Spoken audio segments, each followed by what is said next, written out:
लहान मुलांना chips, Kurkure, chocolate असे चटपटीत पदार्थ खायला जास्त आवडतात आणि ते चटपटीत पदार्थ खाणं म्हणजे फूड प्रोसेसिंग फूड जे असतात ना ते खाण्यासाठी चांगले नसतात. तर मग तेच प्रोसेसिंग फूड जे आहेत ना तर ते तुम्ही घरच्या घरी बनवले ना तर मुलं आवडीने खातात आणि ते बनवणं पण खूप सोपं आहे. तर तुम्हाला काय कर 4-5 काजू घ्यायचे आहे, तर त्याचे तुकडे तुकडे करून घ्यायचे. त्यानंतर थोडंसं खोबरं, शेंगदाणे आणि डाळव घ्यायचं आहे. त्यानंतर कडकडीत तेल करायचं आहे. तेल कडकडीत तापल्यानंतर त्याच्यामध्ये 1 वाटी पोहे जे आहेत ना ते छान असे तळून घ्यायचे आहेत. एकदम कुरकुरीत असे तळले पाहिजे. मस्त तळल्याच्या नंतर वरती तरंगतात मस्तपैकी. 1 वाटी पोहे जे आहेत ना तर ते तळून घ्यायचे. तुम्हाला जेवढ्या क्वांटिटीमध्ये तुम्हाला चिवडा बनवायचा आहे ना तेवढ्या क्वांटिटीमध्ये ते तुम्हाला बनवून घ्यायचं. तर मी 1 वाटी जे पोहे आहेत ना त्याचा मस्त कुरकुरीत असा वेफर्सपेक्षा पण सुंदर आणि टेस्टी असा चिवडा बनवणार आहे. तर मस्त पोहे जे आहेत ते छान तळून घेतलेले आहेत. त्यानंतर पुढची जी प्रोसेस आहे ना तर ती मी तुम्हाला सांगणार आहे. मस्त सर्व पोहे तळून घ्यायचे आहेत. मी थोडे थोडे करून पोहे तळून घेते. पोहेमध्ये तेलाची क्वांटिटी कमी करण्यासाठी तुम्ही त्याच्यामध्ये ना थोडंसं चाळणी वगैरे यूज करू शकता. आता माझ्याकडे इथं चाळणी नव्हती त्याच्यामुळं थोडंसं ते गलबत झालेलं आहे.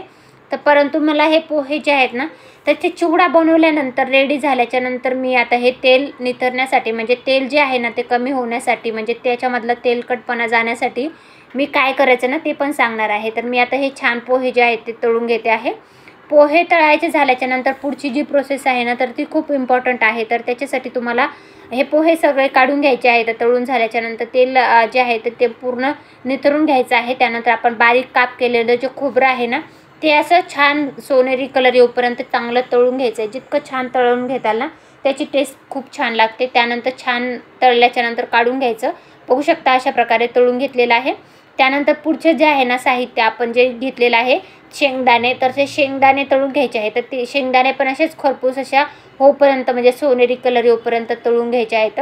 शेंगदाणे खूप जास्त तळून घ्यायचे नाही म्हणजे ते कडूसर लागणार नाही म्हणजे कडवटपणा त्याच्यामध्ये येणार नाही. शेंगदाणे तळून झाले की ते पण एका ताटामध्ये म्हणजे काढून घ्यायचे. आपण जे एक ताट बनवलं होतं त्याच्यामध्ये सर्व साहित्य एकजीव करून घेण्यासाठी आपण टाकलेलं आहे. तर छान असे तळून झालेले आहे. तर शेंगदाणे पण मी आता एका ताटामध्ये काढून घेते आहे. शेंगदाणे काढून घेतल्यानंतर आपल्याला पुढचा जो पदार्थ आहे तर तो टाकायचा आहे.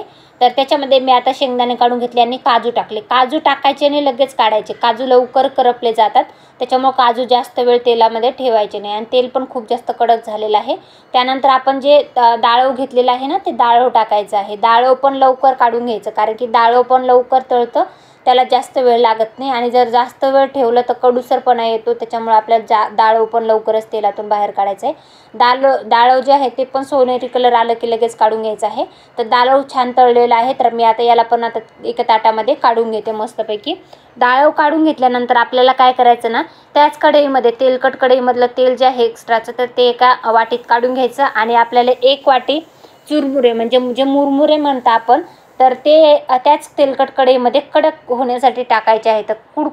असे खरपूस असे भाजून घ्यायचे आहेत. तळायचे नाही आहेत, फक्त भाजून घ्यायचे. गरम कढईमध्ये आपल्याला त्याला कुरकुरीत असं करून घ्यायचं. त्यानंतर आपण तळलेले पोहे, खोबरं, शेंगदाणे, त्यानंतर काजू आणि डाळव जे आहे ना ते तुम्ही इथं बघू शकता. हे सर्व साहित्य आहे. आता याच्यामध्ये तेलकटपणा थोडं जास्त आहे पण तेल आपण नितरण्यासाठी टाकणार आहेत आणि त्याच्यासाठी काय करायचं ते पण तुम्हाला मी सांगणार आहे. तर आता हे सर्व साहित्य मी तयार करून घेतलेलं आहे आपल्या चिवड्यासाठी. त्यानंतर काय करायचं ना कढईमध्ये थोडंसं बटर घालायचं. मेल्टेड बटर असतं ना तर ते टाकायचं आहे. आपण जे कुरकुरीत केलेले मुरमुरे आहेत ना ते पण याच्यामध्ये टाकून घेतलेले आहेत. त्यानंतर चवीपुरतं मीठ टाकलेलं आहे. मीठ टाकल्यानंतर काय करायचं ना त्याच कढईमध्ये आपल्याला तेल घालायचं आहे. थोडंसं मेल्टेड बटर किंवा तेल घालायचं आहे.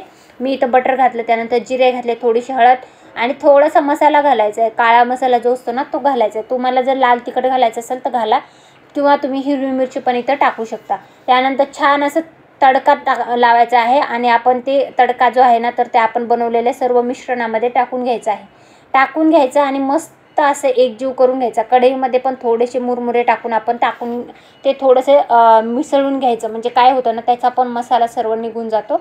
आणि आता हा सर्व मसाला टाकल्याच्या नंतर तडका लावल्याच्या नंतर एकजीव करून घ्यायचं. एकजीव करताना बघू शकता आता